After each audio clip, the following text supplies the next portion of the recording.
Hi there. My name is TSkaggs, and I will be speaking today about the selection process for our proposed Southwest Transit marketing team.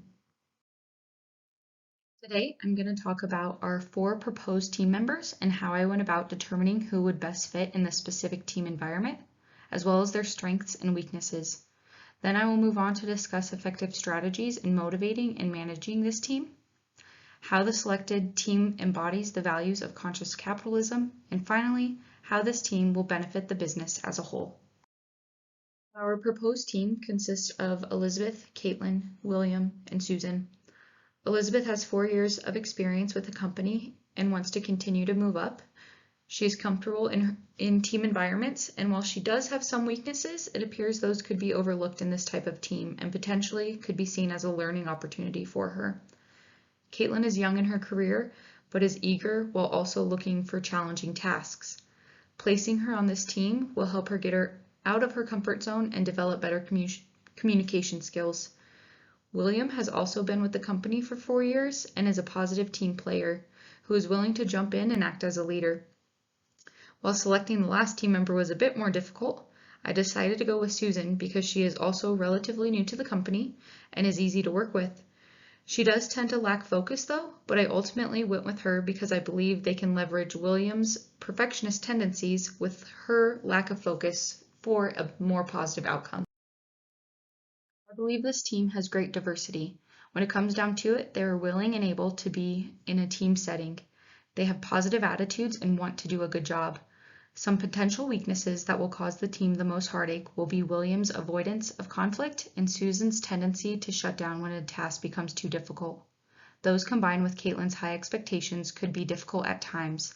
However, I think all of their abilities to collaborate will help them navigate those struggles.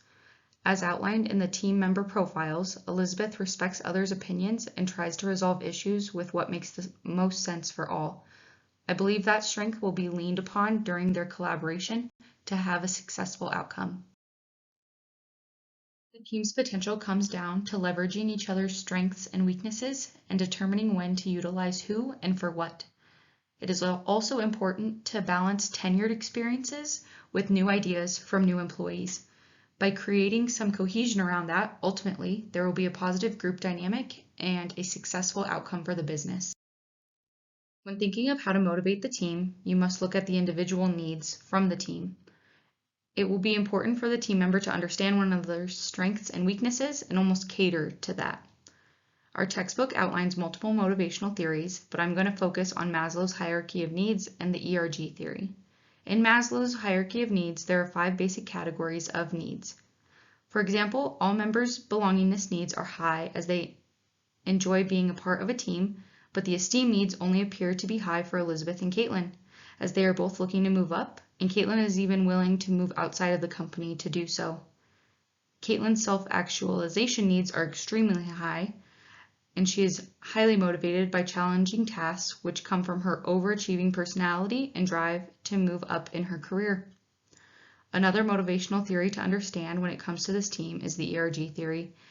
ERG stands for the existence, relatedness, and growth needs. The ERG theory implies that more than one kind of need can motivate an employee at a time. These needs need to be leveraged in order to bring the team members together and accomplish their common goal. To manage the team, they will need to continuously be open to managing conflict, ensure there is trust amongst the members, and foster a collaborative environment. To start, they will need to recognize conflict early and directly. They have a couple of team members who need help in this area, but by using the members who aren't afraid of conflict, it will be easier at times.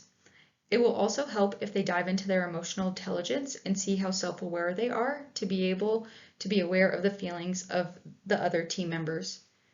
In order to collaborate, the members will need to talk through win-wins, not only for the company or project, but for what each other needs to be their best self at work. This will be made easier if they have various lines of communication to one another to stay updated and present. These will help with the success of the group, but by finding out each other's conflict management style, such as collaborating or hopefully compromising, they will be able to have open dialogue on what they need to move forward with the project. This team embodies the values of conscious capitalism because these members embody values that Southwest Transit holds already.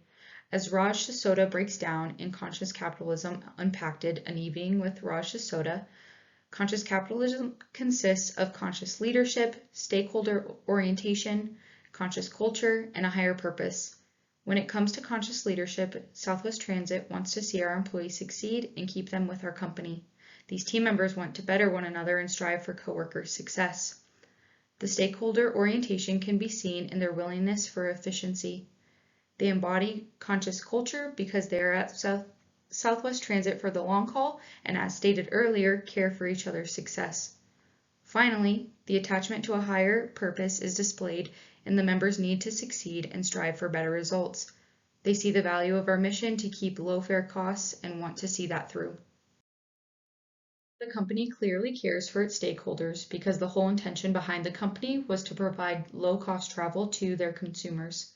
We can provide tours of the aircrafts to provide a first-hand view to stakeholders of what traveling in style at a low fare cost can actually look like. Southwest Transit will see both internal and external business impact after this project. Internally, we will have no layoffs due to the new business. Since this was a possibility, we could potentially see higher productivity because employees will see that the company valued them enough to work through options for them to stay. Externally, we will also see new and continued customers due to this new project completion. Consumers will see that we continue to strive for ways to keep our prices down and will want to continue or start traveling with us. That will be all for today. Thank you for listening to my proposed team. If you have any questions, please feel free to reach out.